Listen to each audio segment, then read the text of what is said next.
Isang magandang tanghali po sa ating lahat. Ang Diyos po ay patuloy nating purihin, sambahin sa kanyang kabutihan sa ating buhay. Sapagkat kailanman ay hindi tayo pinabayaan ng Panginoon. Ano man ang ating pinagdadaanan, ay tayo ay kumapit sa ating Diyos na buhay at patuloy na maniwala at sumampalataya na ang Diyos ay kaya niyang tugunan ang ating mga pangangailangan at ating mga problema. Sa pagkakataon pong ito, tayo po ay darako na sa ating pakikinig ng mensahe ng Panginoon. Ang topic po natin ngayon ay may pamagat na it's time to start doubting your doubts.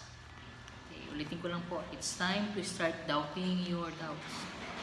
Sabi po sa John 16:9, the word sin is unbelief in me. At the root of every sin rests at least a momentary doubt about God. In John 16:9, okay, Jesus says, the word sin is unbelief in me. When you don't believe Jesus is who He says He is, or He'll do what He says He'll do, that's the root of all sin. Here are some emotions you can look for that can help you know when you are doubting God. When you become impatient, it reveals your doubt. In God's perfect timing, God has a plan for your life, but He's never going to be in a hurry.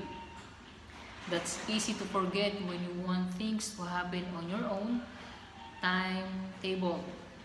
So you take matters in your own hands instead of waiting on God. When you become resentful or bitter, it reveals your doubt in God's wisdom. God is wise and good and loving, but when things don't turn out like you plan or want, you think He messed up somehow, and you don't believe He can bring good out of bad. When you dwell in guilty feelings, it reveals your unbelief in God's forgiveness. How long should a follower of Jesus feel guilty? About 1 second. That's how long it takes to confess a sin. If you're carrying around guilt, it means you can't forgive yourself because you don't believe God has forgiven you. When you feel inadequate, it reveals your doubt in God's power. God has said His power shows up best in your weakness. But when you don't believe that, it shows you think power should come only from yourself. If you think that, you're always going to be disappointed.